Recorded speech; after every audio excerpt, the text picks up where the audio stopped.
अच्छा वसूल हो गया।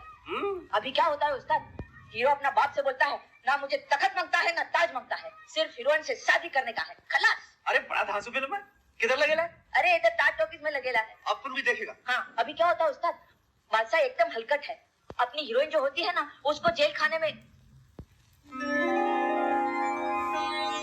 अरे ओ लीला मौसी की लाडली, ये सर पे पल्लू हाथ में थाली, किधर जा रही है? मंदिर। मंदिर? अरे तू और मंदिर? मंदिर जा रही है? आप भी चले ना मंदिर। मैं और मंदिर? अरे मुझे क्या लेना है भगवान से, तू जा, अपने पास टाइम नहीं है। दुनिया वालों को तमाशा दिखाने का टाइम है, और वो भगवान जिसके सामने ये दुनिया तमाशा है, उसके लिए टाइम नहीं, थोड़ा सा भी नहीं। देख तुम मेरे साथ ये उल्टी सीधी बातें मत किया, अपन ठहरे मदारी आदमी। भगवान भी तो एक मदारी है, बहुत बड़ा मदारी। तुम हवा में 3 गोले एक साथ उछालते हो, लेकिन उसके फेंके हुए लाखों करोड़ों गोले कब से आसमान में घूम रहे हैं। तुम अपनी मुट्ठी में चवन्नी छुपाते हो और खोलते हो तो अठन्नी निकलती है, लेकिन भगवान जब अपनी मुट्ठी में चांद को छुपाता है तो सूरज निकलता है ना? सरस, क्या बात करती है, मेरी मान तो तू इस बार इलेक्शन में खड़ी हो जा। क्यों उस्ताद? अच्छा मैं जाती हूँ।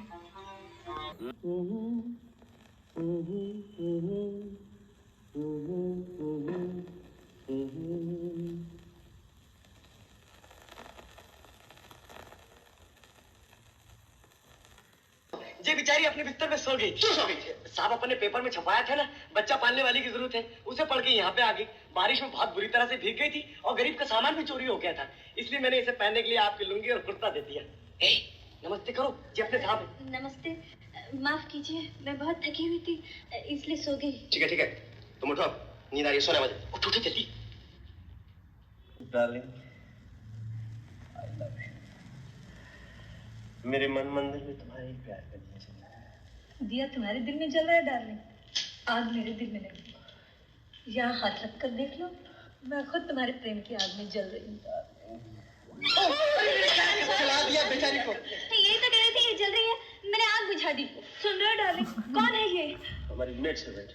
ये टुकर क्या देख लो, तुरंत अंदर जाके काम कर। बैठो डार्लिंग, बैठी मेरे साथ। क्षमा करना क्या किया तुमने? मैंने क्या किया साहब, मैं तो कुर्सी लगा रहा था, मैम साहब हवा में बैठ गई। उल्लू का पट्टा। आँख खोल कर काम क्या करो? खुलती नहीं साहब, खोलता हूँ। बैठो डार्लिंग। I'm sorry darling, मैं क्या कह रहा था? दिया जलाने वाली बात कर रहे थे। हाँ, सच मेरे मन मंदिर में तुम्हारे टिकट हाजिर है साहब। अब हमारे सर पे रखोगी, रख दो इसे इधर। ज्यादा काम करो।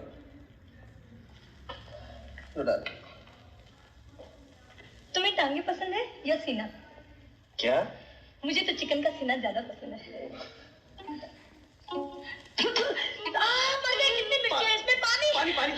पानी पीछे। मेरा मुंह जला रही है, तो गर्म पानी। ये लीजिए ठंडा पानी। ठंडा पानी। सारे अंदर भी आ रहे।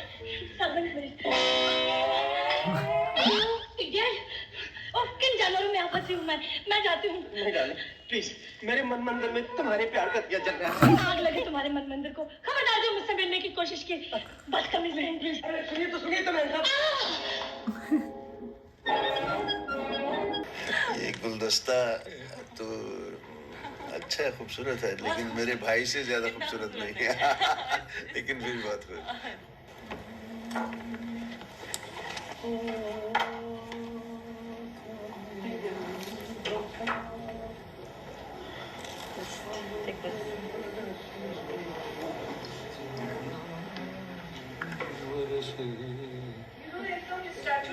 वार्मथ उसके जरिए होती है, और जितनी ये आदमी मुझसे ज्यादा बेहतर गुफ्तगू कर सकता है, क्योंकि ये जितनी बात अंदर से निकाल के बात करते हैं ना, वो बड़ी खूबसूरत होती है। मैं उतना नहीं कर सकता। बहुत अच्छा है जी, आप ही से सब सीखा है। आप, मैं तो पहले भी कहा, ये इनके जान है मेरी। और मैंने पीछे एक जगह कहा भी था कि हमारी फिल्मी जन्नत के ये वो दरख्शां आफताब हैं जिनसे रोशनी चुराकर मैंने अपनी हसरतों के दिए की लौ को रोशन किया है। मैं एक्टर बनना चाहता था, जैसे कि हर नौजवान बनना चाहता है।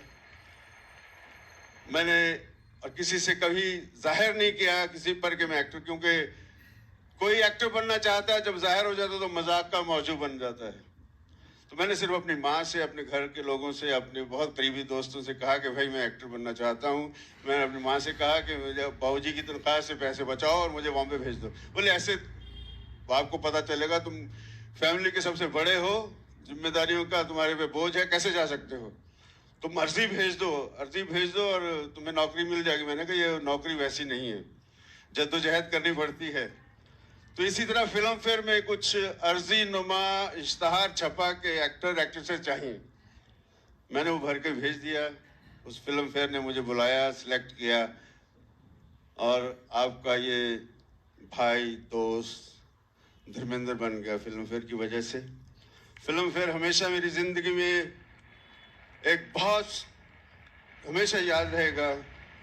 बहुत सी बातें हैं, नहीं तो आपको लगेगा मैं अपनी बायोग्राफी सुनाने लग गया हूँ।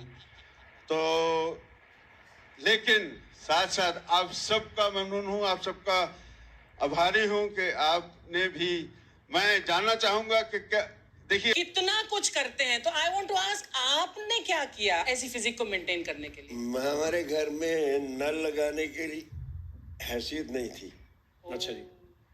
तो मैं कुएं से बाल्टियां खींचता था। और बाबूजी मेरे अच्छी तरह की, इसको भी इतना पानी वेस्ट करते थे, मैं थकता नहीं था। वाह।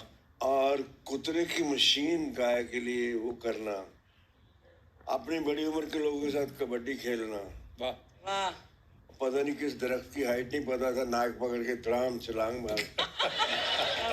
हम लोगों ने ऐसी जिंदगी मैंने गुजारी है, पर उसने शायद मुझे ये ए ब्लेसिंग, हिज ब्लेसिंग, अगर मैं वैसा नहीं करता तो ये। धर्म जी बहुत बहुत स्वागत आपका, कि सब आपके दर्शक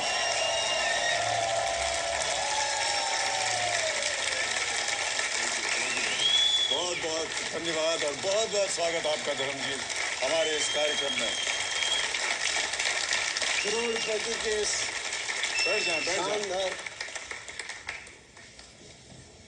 करोड़पति के शानदार ग्रैंड फिनाले में मेरा जय मुझे बुलाए और मैं ना हूं। तो दोस्ती किस बात की? ये दोस्ती हम हरगिज न तोड़ेंगे। थैंक यू धर्म जी। धर्म जी वहां चल करके बात करना पड़ेगा। ये यहाँ कुर्सी पर आइए।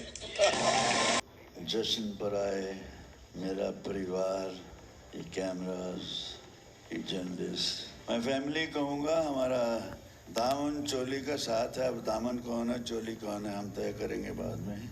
मुझे यहाँ बुलाया कि एक जय, वीरू को तो बंसी बजानी नहीं आती थी ना, फिर ये राधा ये बसंती गाने कैसे लगी?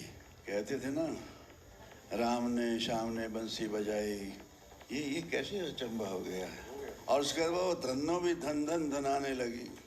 हम दोनों पकड़ के एक दूसरे को टांगे पे संभाले हुए, बैलेंस संभाले हुए, लेकिन धन्नो इसके गाने पे, इसका गाना धन्नो पे सवार, सरपट भागता भागता वहाँ रामनगर से हम दोनों को यहाँ मैरियट में ले आया आपके सामने।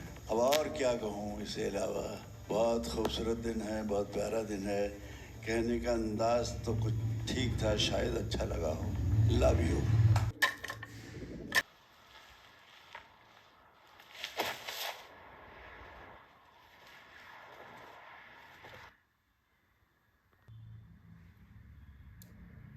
अरे